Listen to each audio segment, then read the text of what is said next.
Okay, so hi guys. I want to apologize for the lack of uploads. I have been so busy. In this video, what I want to go over is I want to go over how to do a few things here. So, I wanted to go over how to do direct comparison test, and I wanted to go over some problems involving direct comparison test. Now, I have made a video on this before, but it just didn't turn out to be very well. So, the one way that I'm gonna do this is actually by doing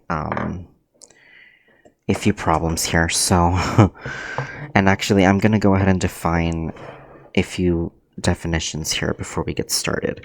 So, direct comparison test. It says let 0 be less than a sub n, be less than or equal to b sub n for all n.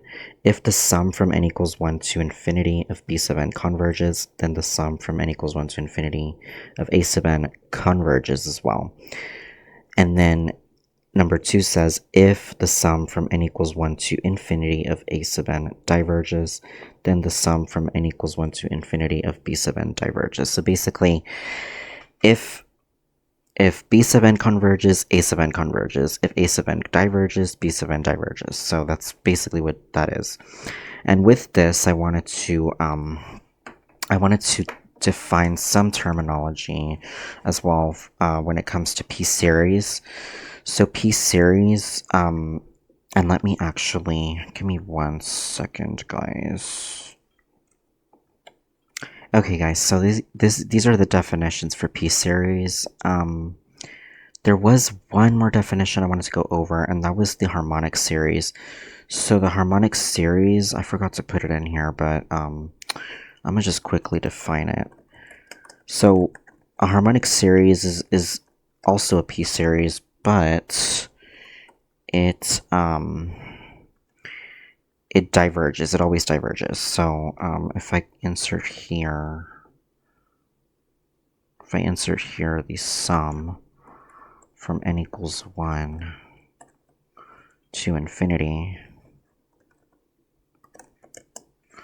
of 1 over n, and we always say it diverges. So this is just when n is equal to 1. It kind of explains why, or like the p-series kind of explains why this diverges, but we always just remember that harmonic series is of the form 1 over n, and that it diverges. It always diverges because p is equal to 1. Okay, so we're gonna get started with some problems here, and also just so y'all know, and this is, I think it was one more part. So the geometric series that we did before, that is also another thing I want to define. So again, I'm going to just define geometric series here. So geometric series converges if, and it's you know, we're going to do the sum. We're going to do a sum here. If the sum from n equals 1 to infinity, sorry guys, to infinity of a sub 1, give me 1 second guys, let me write it down. Okay, so here is the, oh, and I'm sorry guys, converges if, and I was gonna, it converges to this, so we find the sum only if, and I don't know why it keeps doing that. I'm just gonna put 1 second, guys. Okay, guys, so, again, this is the definition for geometric series. I just wanted to put that out there because for those that are wondering, we're gonna do some examples with geometric and harmonic as well as actually with p-series and geometric series, but the harmonic series is good to know as well. Now let's go ahead and get started. So, and actually, we're going to do a few examples here. The first one that we're going to do is this one. So, this is going to be our first example. So we have the sum, and let me actually write it down here. The sum from n equals 1 to infinity of 1 over, it was 1 over 3 plus root n. So, here we go. And obviously, this is considered a p-series. So, here, we want to let, first of all, when it comes to the limit comparison test, not limit comparison, direct comparison test, we want to go ahead and first define what a sub n and b sub n are going to be. So, first we want to test whether, because there's always, the number one thing with this is that we always want to look for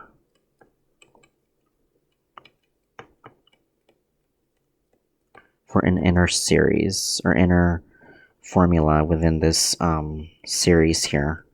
So obviously, if I kind of scratch away that 3 there, I can clearly see that I have a p-series of 1 over root n. So what I'm going to do is I'm going to go ahead and say one of them, I don't know which one yet, usually a sub n is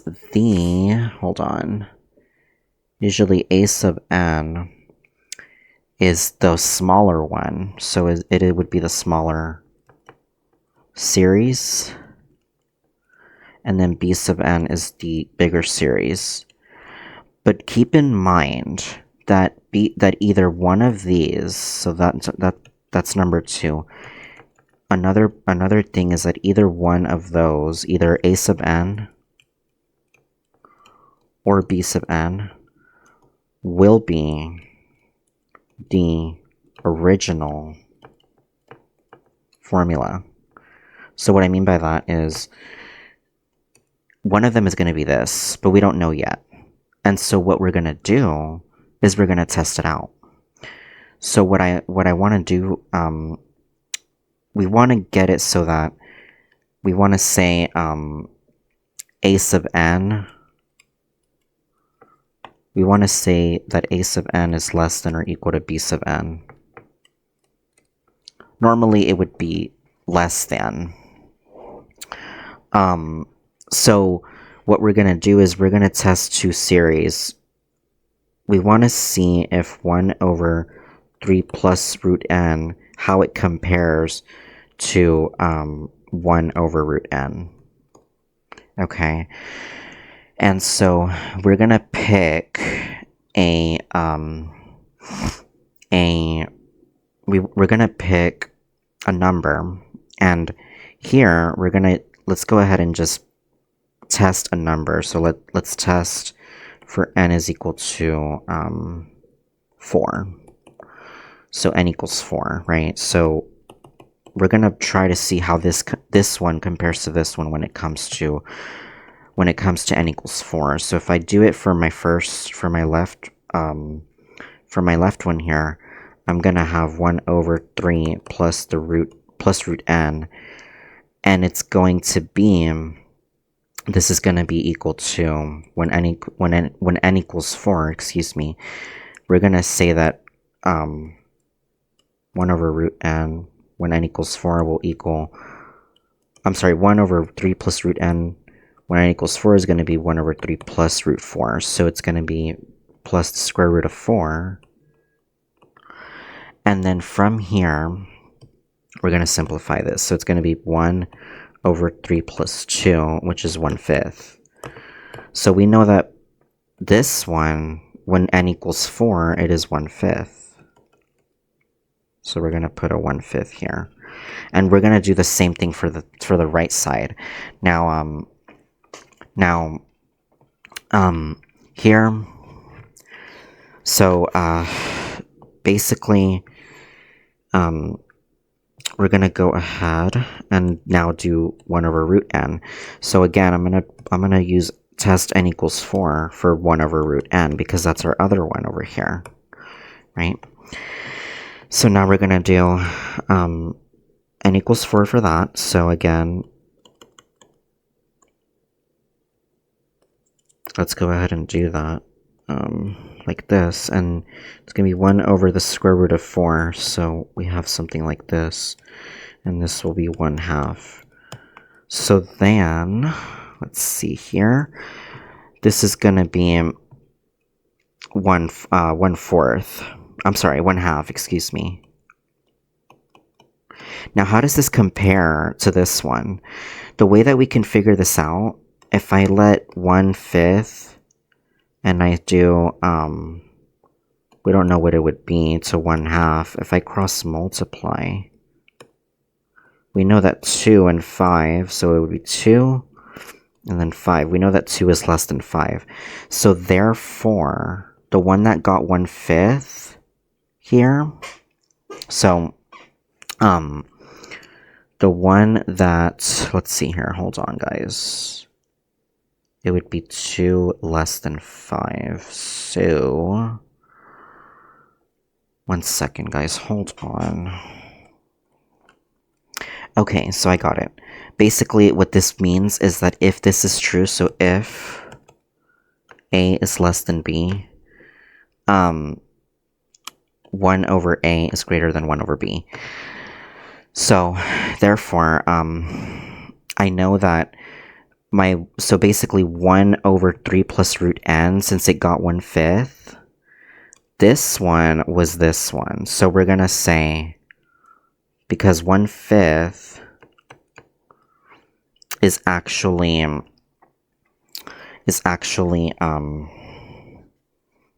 less than 1/2, I believe. Yes, 1/5 is less than 1/2. So, I'm sorry guys, hold on. So then we're gonna do, so 1/5 is less than 1/2. And so, one second guys, give me a second, 1 second. I'm sorry. Okay guys, sorry, this takes me a minute. So basically this is what it means. 1 over root n equals 1 over 3 plus root n. So as the denominator keeps being added by 3 and by whatever, the left one's gonna be bigger because of this, and we can verify that by getting the common denominator. So just in case y'all don't know, I mean, that's just how it is. And like I said, I should have just done this, and we know it would be 2 over 10, and it's, against 5 over 10. We know that 2 is less than 5, so 2 over 10 is less than 5 over 10. And so,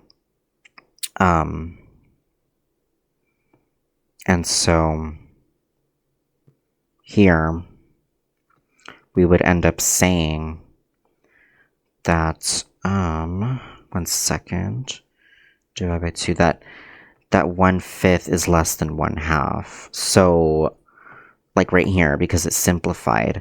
So therefore, we know for sure that 1 over 3 root n, 1 over 3 plus root n is less than 1 over root n. These are the same thing, okay? If a is greater than b, then b is less than a. I'm sure I've said that in another video, but I'm really trying, guys, because these are really difficult, and it takes a lot of thinking. So now let's go ahead and do the comparison test. So now that that's out of the way, let's do the comparison test. Now we can let a sub n. So now we have that idea of a sub n less than b sub n. So if we let a sub n be this here, and then we'll let b sub n be this here. We're going to go ahead and do that. So if the following is true, so if b sub n converges, if the sum, from n equals 1 to infinity of b sub n converges, then the sum from n equals 1 to infinity of a sub n converges.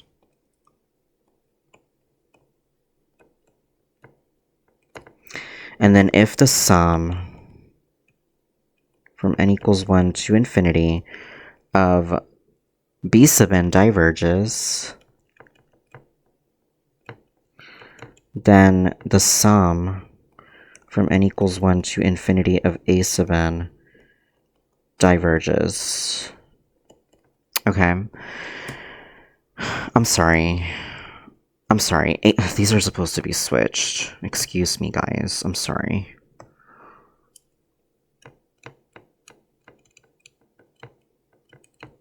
Then the sum from n equals 1 to infinity of b sub n diverges.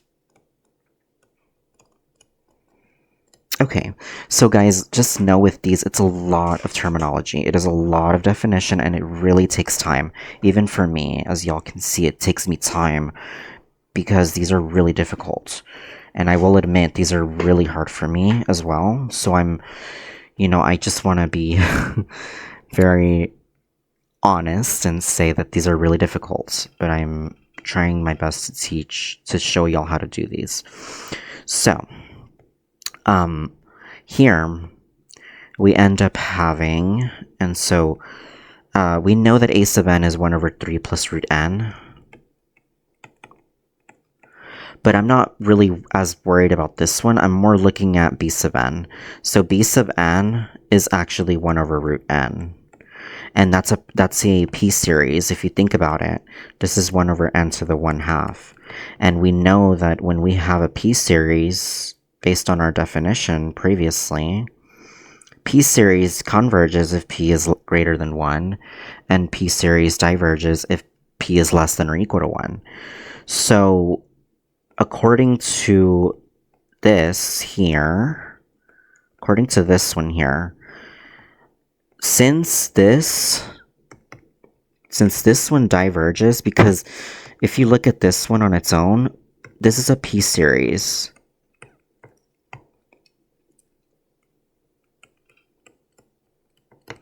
And p here is equal to 1/2. So therefore, according to p-series, since p is less than 1/2, oh, 1 second, guys. So because p is less than or equal to 1, this series, then that means that this one diverges. So we know that b sub n diverges. So we know that this diverges. And if b sub n diverges, the sum from b sub n diverges, then a sub n must diverge. I also, with this one, I really don't think it matters what you make a sub n and b sub n equal to, as long as you know the hidden series within. Because as you can see, from this definition, I feel like a sub n and b sub n should be switched here. And so I think you can say the opposite. So if a sub n converges, b sub n converges. I'm thinking you can say that as well. So if a sub n converges, the sum from n equals 1 to infinity of a sub n converges, then the sum then b sub n converges as well. Whatever that hidden series is. The point is you need to find the hidden series. The hidden series here was the p-series, and 1 over n to the 1/2, and it is a p-series with n equals 1/2, with p equals 1/2, excuse me. And because of that, according to p-series, since it's less than or equal to 1, it diverges. So therefore, because of that p-series, the entire thing must diverge. So I'm just going to write this down. If p sub n diverges, then a sub n must also diverge.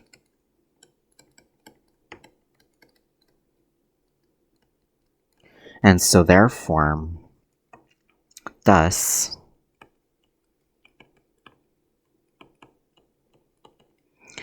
by direct comparison test,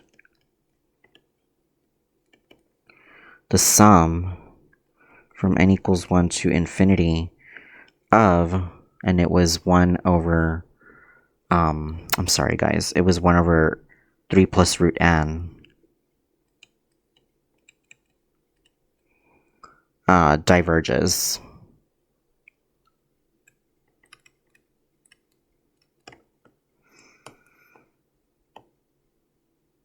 Okay guys, we're gonna do one more. I'm not really gonna do, this one's gonna be a faster one since we already defined what, p-series is. We're not really gonna define it again.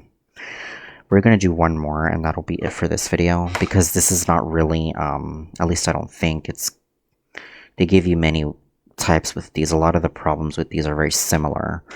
The next one we're gonna do is, one with geometric series. So here we're gonna go ahead and do one that actually does converge. So if I look at this one, and actually let me go ahead and type the problem down. 1 second guys.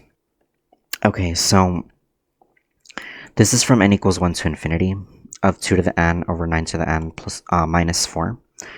Now, here we can clearly see, just from looking at this, that there is a geometric series in here. If y'all remember from algebra, a to the n over b to the n is really equal to a over b to the n. Okay, where b does not equal 0. So clearly, there's a geometric series in here, and that is this. So we can go ahead, and like I said, I do not think it matters.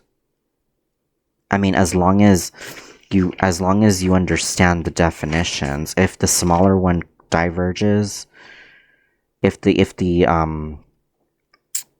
one of them converges, the other converges. If the other diverges, the other one will diverge.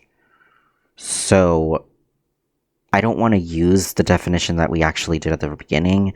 Just know that for the second example, we're not really going to define it again. We're just going to go right onto it.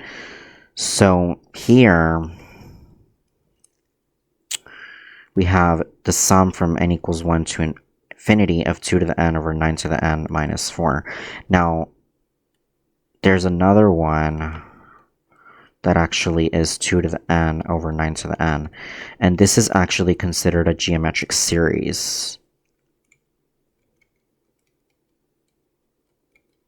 Okay, and so, like I said, according to geometric series, the sum, and we're going to write it again, from n equals 1 to infinity of a sub 1 r to the n is equal to, and actually if the absolute value of r is greater than or equal to 1, then the series diverges.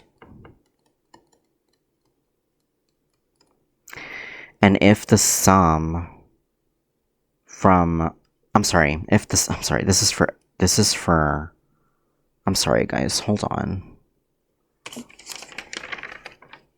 Give me a second, I'm sorry, hold on. Okay, sorry about that guys. It diverges if the absolute value of r is greater than or equal to 1. So always remember this. I kind of messed up a little bit there. But always remember that it diverges if this is true, and then it converges if r is less than 1. I knew it was like greater than, I know if it's greater than it diverges, less than converges, but that equal sign is what is tricky. Okay, so here we're going to actually do, so now we can clearly see that this is a geometric series, and so this becomes the sum from n equals 1 to infinity of 2 over 9 raised to the n power. And if you look very clearly, very closely, this is r, right? And so this would be considered, the ratio would be considered 2 over 9. Now, according to this, because the absolute value of r is less than 1, because 2 over 9 is less than 1, then this means that this series converges. It converges. So, clearly, according to the geometric series, the rule of geometric series, 1 second, guys. Oh my goodness, where did I put? Okay, here it is. Because this converges, the series converges. So therefore, because the sum from n equals 1 to infinity of 2 over 9 to the n, 2 to the n over 9 to the n converges, then the sum from n equals 1 to infinity of 2 to the n over 9 to the n minus 4 must converge as well. So the series, therefore, the series converges. If I don't really know, guys, if we need to compare per se. I mean, we do have to compare, but we have to find an inner series. That's how I see it. I mean, when it comes to actually doing the inequality of like which one is less, which one is greater, I don't know. I don't like to do it that way because a lot of people, and at least in my own experience, I've always confused a sub n and b sub n. And the best way that I know it is that if one of them converges, then the other converges. If one of them diverges, the other diverges. So I don't know if that's, if I am wrong, somebody please correct me, but that is how I know it, how I know how to do this. So that is going to be it for this video, guys. I do apologize if it was a little long. I really did my best. I know it was a lot of terminology, so I do want to apologize for that, but I really wanted to make sure I defined this before we got into actually doing the problems. So with that being said, guys, that is going to be it for this video. Thank you so much for watching, and also please like, comment, and or subscribe, and I will see you guys in the next video. Bye, guys.